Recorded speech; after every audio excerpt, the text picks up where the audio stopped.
adaptation to make plays that are going to be sure wins, right? Yep. And if there is one sure thing I can tell you, it's that Rob and Steve are good characters.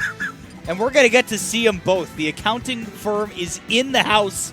We are going to watch Trey5 and Atomic. Sorry, Varun5.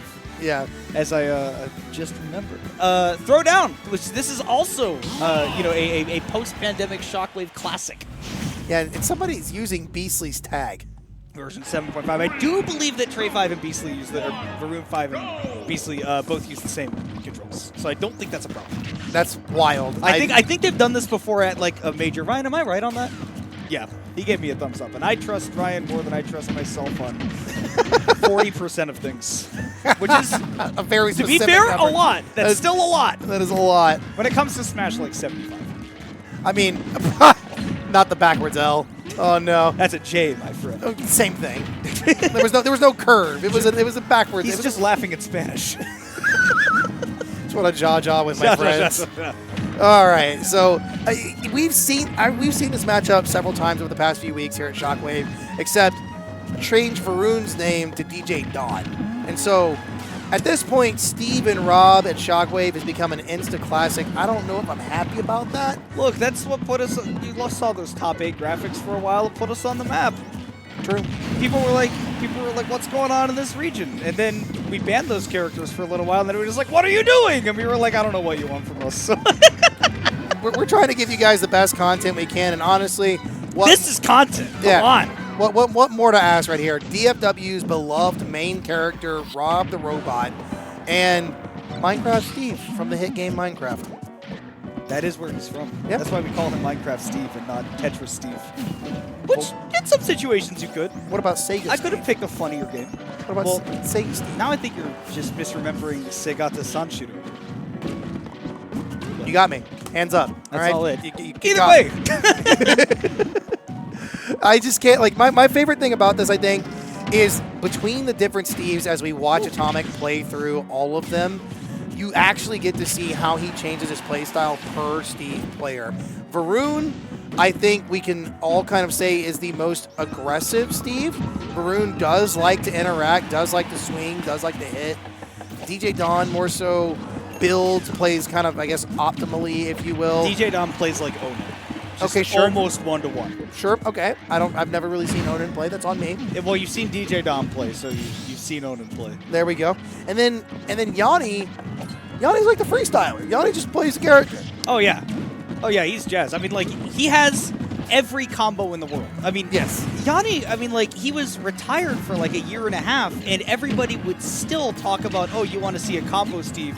Go watch Yanni, because that's how far ahead of the game he was with that character. And then he comes back, and he's still on top of the Steve combo game. Like, yeah, you've got Akola and everything, but either way, Varun5 catching another back air, and now you thought you were going up, but actually you're going down. That's where I set the anvil. You go meet it. I love the blocks that they place, the stray blocks, knowing that this is the angle it's going to send at. And most of the time, they do it in the most untechable situations. And so it just looks so satisfying when you hit it, knowing that you're like, ha! Gotcha! And that's one of those things where, as for Varun, you're throwing down that block normally just to give yourself some coverage. If you get comboed, if you get knocked off stage, obviously didn't have a block there, so he just went up to the blast zone. But in that situation, you go, yeah, I can toss out this anvil, because even if he does go towards the block, he's at too high % to tickets. So we're going to have no problems there. And honestly, Atomic right now, not in a bad position. Some dwindling resources. I mean, plenty of iron for Varun, but only, I think that's gold tools? Gold tools, yeah, so not the most power, and those will be very easily broken. So, I mean, if he's not in like a good cycle for materials, that could become a problem for Varun very, very quickly. And you see he's using a lot of these blocks to try to build them back up, and so far that game plan seems to be working, refreshing those gold tools, so he's back in the cut. And another thing, too, is I learned recently, gold actually has better frame data. Yes, by a couple frames. Exactly. And so that's massive in this moment. If he needs to get a hit off, maybe the damage isn't there, but you just talking about that, he refreshed it, and he lost it in that moment. What is he going to do here? He does have Diamond. And he tried to go for neutral air, but because he had already broken the gold sword by doing all those jabs, couldn't use it. Yeah, he's wanting to just get Atomic away that entire time for just a little bit to get those diamond tools. But we're going for the Tombstone Crusher. Yes, we are. Game. Not even a kill screen. You're just off the top. Yeah, off the top. And, like, you know, Bruce Buffer is probably singing the praises right there from the top rope as he just gets suplexed into the blast zone. Game 1, which was looking dangerously close to tipping over to Varun's side, quickly swapped over to Atomic right there that last moment. That is just the testament to the play, like the just level of play that Atomic plays at. Yeah, I mean, it was a very close game kind of the whole way through, but the fact that Atomic was really staying on top of resource management and all of that, right? And not really letting Varun get a ton of time to mine whenever possible, and recognizing the times when he could sort of be a little bit slower in pressuring him behind those walls because he knows, okay, you've already got one diamond, gonna take you a while to get to the next one. I mean, Atomic is definitely very well studied in this matchup, and like you said, you can see the way that he adapts that playstyle around what's happening with Steve when 30 or 40 different things could be happening at any given moment. Exactly, and it just another thing, it's just player-to-player matchup. It's head-to-head.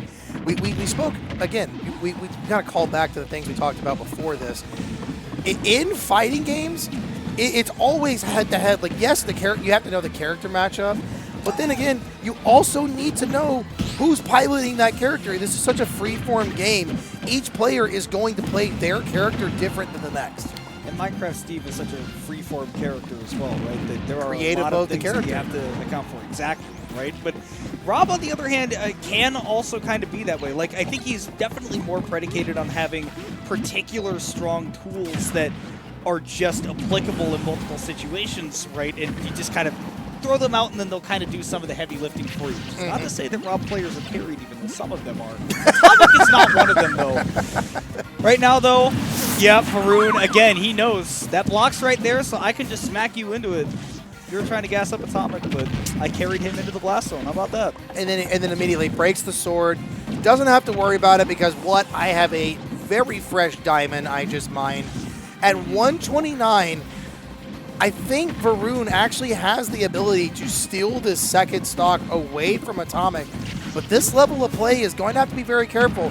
Are the walls going to save you, or is Atomic going to be able to get his way through them and take that first stock? I much more figured that for right now, the game plan for Varun is to sit behind these walls, try to get to a second diamond if you can, have that queued up for that second stock, and he does get it right there, so now it's time to just kind of put on the pressure go mode. If we know Varun, right? You were talking about it earlier, a little bit more aggressive as far as Steve's go.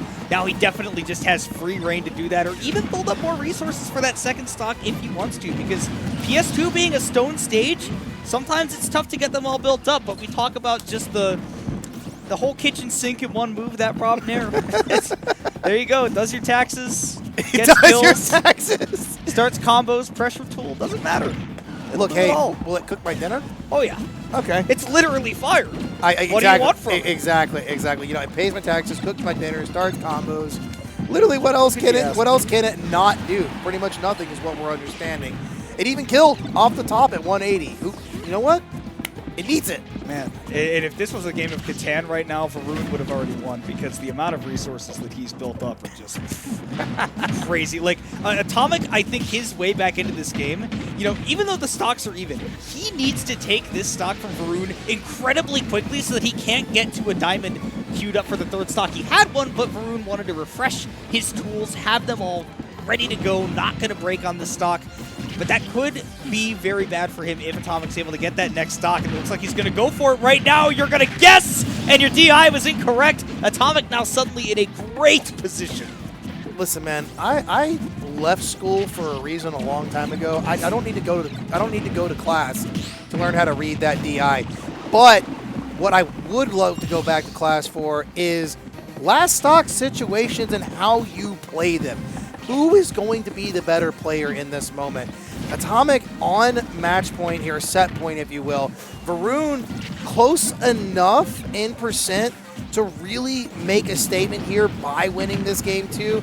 And I think it'd be one of the very first games we see go to game 3, albeit we did have a Mute Ace game that went to game 3 earlier. You missed the very, very cool and fun Mute Ace Rosalina move-up. Oh, okay.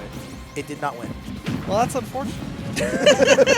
Or fortunate, depending on how you feel about things. But could be unfortunate for Atomic if he does not get things rolling once again. At 111, he really just needs one grab, a down throw into up smash or up air, whatever one you want. Could probably take the stock, but Varun does have those diamond tools, and that means that just a couple of hits can do it.